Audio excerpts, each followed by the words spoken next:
And then there was one.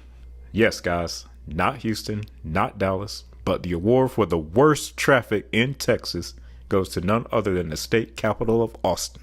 So you're probably wondering how or why would I say Austin is the worst? Well, the simple answer is I-35. Ironically, the capital of Texas is the least Texas type city in terms of highways.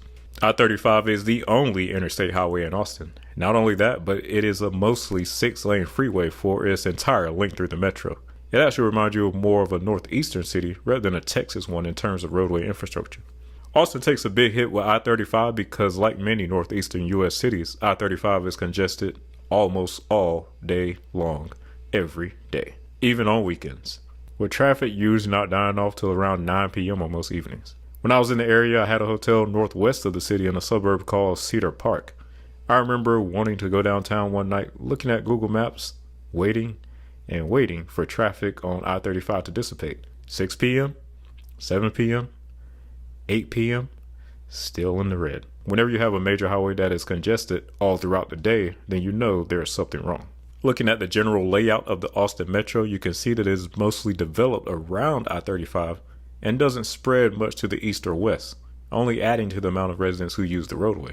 There also are very little alternatives to using I-35. As you can see here, both US 290 and US 183 feed into I-35 in the city, only adding to the congestion. The Mopoc Expressway is a small highway to the west, but is more of a local route and could potentially become more useful with the completion of Texas 45 south of the city.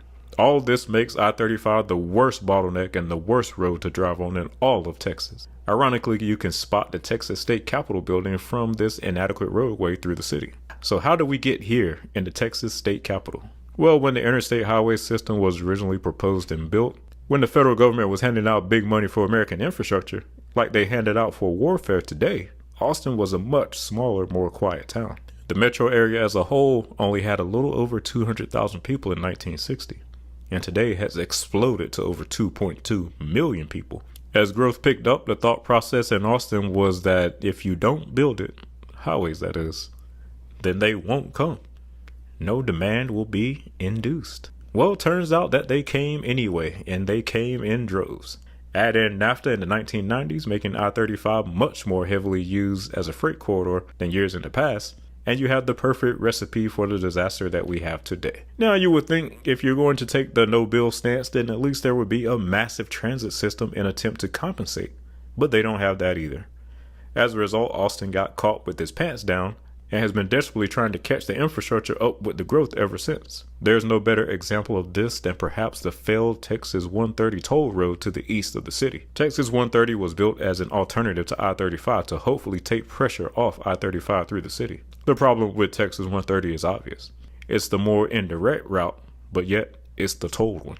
So to no one's surprise, the road failed to attract significant traffic from I-35 and it has struggled financially. Logically, I-35, the direct route, would be the tolled one, and the longer bypass would be free to incentivize distant travelers to bypass the city. But tolling an interstate paid for with taxpayer dollars would come with its own challenges. Best bet for Austin would be for Texas to buy out the toll road and make it free, further incentivizing long-distance travelers to use it to avoid the city.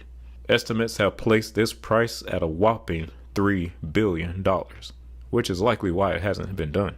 However, recently, Texas DOT has decided to expand I-35 in the city instead, which is a cheaper option, but it further weakens the viability of the Texas 130 toll road. Also on the horizon is the eventual completion of the tolled Texas 45 beltway around the city, which could help somewhat, but overall I don't see things improving too much in Austin. The time that it takes to get things to clear regulations, local opposition, and approved to be built cannot keep up with how fast people are flocking to the area. If you can afford to live in or near downtown, then there's a pretty decent bus system, well powered by the large amount of young, single people in the area, thanks to UT Austin. But beware if you move to Austin and choose to live further out of the city. You're going to get real acquainted with I-35. If you're traveling through the area, then you can either pay the sky-high tolls on Texas 130 or sit in traffic on I-35. Have fun.